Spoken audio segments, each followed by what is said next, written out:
قوم عاد ایک ایسی قوم تھی جو بڑے طاقتور تھے، 40 ہاتھ جتنا قد، 800 سے 900 سال کی عمر، نہ بوڑھے ہوتے، نہ بیمار ہوتے، نہ دانت ٹوٹتے، نہ نظر کمزور ہوتی، جوان و تندرست و توانا رہتے، بس انہیں صرف موت آتی اور کچھ نہیں ہوتا، صرف موت آتی تھی۔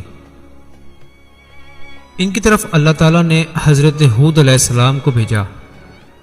انہوں نے ایک اللہ کی دعوت دی، اللہ کی پکڑ سے ڈرایا، مگر وہ بولے، اے ہود، ہمارے خداؤں نے تیری عقل خراب کر دی ہے، جا جا اپنے نفل پڑھ، ہمیں نہ ڈرا، ہمیں نہ ٹوک، تیرے کہنے پر کیا ہم اپنے باپ دادا کا چال چلن چھوڑ دیں؟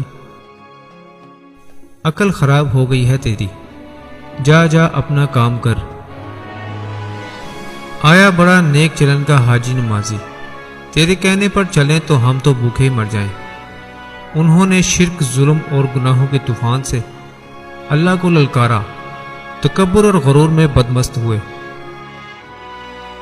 قرآن کریم کا ارشاد ہے، ترجمہ: اب قوم عاد نے تو بے وجہ زمین پر سرکشی شروع کر دی اور کہنے لگے، ہم سے زور آور کون ہے؟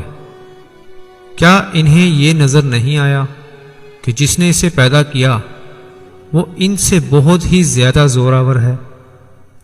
وہ آخر تک ہماری آیتوں کا انکار ہی کرتے رہے۔ کوئی ہے ہم سے زیادہ طاقتور تو لاؤ نا، ہمیں کس سے ڈراتے ہو؟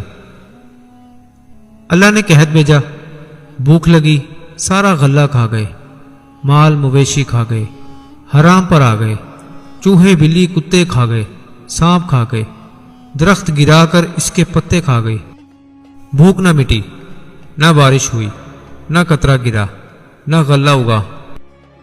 پھر تنگ آ کر اپنا ایک وفد بیت اللہ بھیجا، اور اس کا دستور تھا کہ جب مصیبت آتی تو وہ اوپر والے کو پکار اٹھتے، جب دور ہو جاتی تو وہ اپنے بتوں کو پوجنے لگتے۔ وفد بیت اللہ گیا اور کہا کہ ہمارے لیے اللہ سے دعا کرو کہ بارش برسائے۔ اللہ تعالیٰ نے 3 بادل پیش کیے، کالا، سفید، سرخ۔ اللہ نے فرمایا، ان میں سے ایک کا انتخاب کرو۔ انہوں نے آپس میں مشورہ کیا کہ سرخ میں تو ہوا ہوتی ہے، سفید خالی ہوتا ہے، کالے میں پانی ہوتا ہے، کالا مانگو۔ اللہ تعالیٰ نے کہا، واپس پہنچو، بادل بھیجتا ہوں۔ وہ خوشی خوشی واپس آئے، سب لوگ ایک میدان میں جمع ہوئے۔ بادل آیا، وہ ناچنے لگے کہ اب بارش ہوگی، قحط مٹے گا، کھانے کو ملے گا۔ کیا پتا تھا کہ وہ بارش نہیں بلکہ اللہ تعالیٰ کا عذاب ہے، جو تم ہود سے کہتے تھے کہ لے آ، جس سے ہم کو ڈراتا ہے۔ اس بادل میں ایسی تند و تیز ہوا تھی کہ جس نے ان کو اٹھا کر مارا، ان کے گھر اڑا دیے۔ 60 ہاتھ کے قد کے لوگ تنکوں کی طرح اڑ رہے تھے۔ ہوا ان کے سروں کو ٹکراتی تھی، اتنی زور سے ٹکراتی کہ ان کے بھیجے نکل نکل کر منہ پر لٹک گئے۔ بعض لوگ بھاگ کر غار میں گھس گئے کہ یہاں تو ہوا نہیں آ سکتی، مگر میرے رب کا حکم ہو کر رہتا ہے۔ ہوا غار میں بگولے کی طرح داخل ہوتی اور ان کو باہر اٹھا کر پھینک دیتی۔ اللہ نے فرمایا، کیا کوئی باقی بچا؟ میرے عزیز بہنوں اور بھائیوں، میری آپ سے یہ گزارش ہے کہ اپنی زندگی میں کم از کم ایک مرتبہ قرآن مجید کو ترجمے کے ساتھ ضرور پڑھیں۔ اللہ تعالی ہمیں دین کو سیکھنے اور اس پر عمل کرنے کی توفیق عطا فرمائے، آمین۔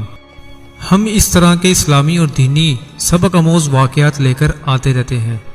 اگر آپ لوگ ہمارے چینل پر نئے ہیں تو چینل کو سبسکرائب ضرور کر لیں۔ اسی کے ساتھ میں آپ سے اجازت چاہوں گا۔ اپنا اور اپنے پیاروں کا خیال رکھیے۔ اللہ نگہبان۔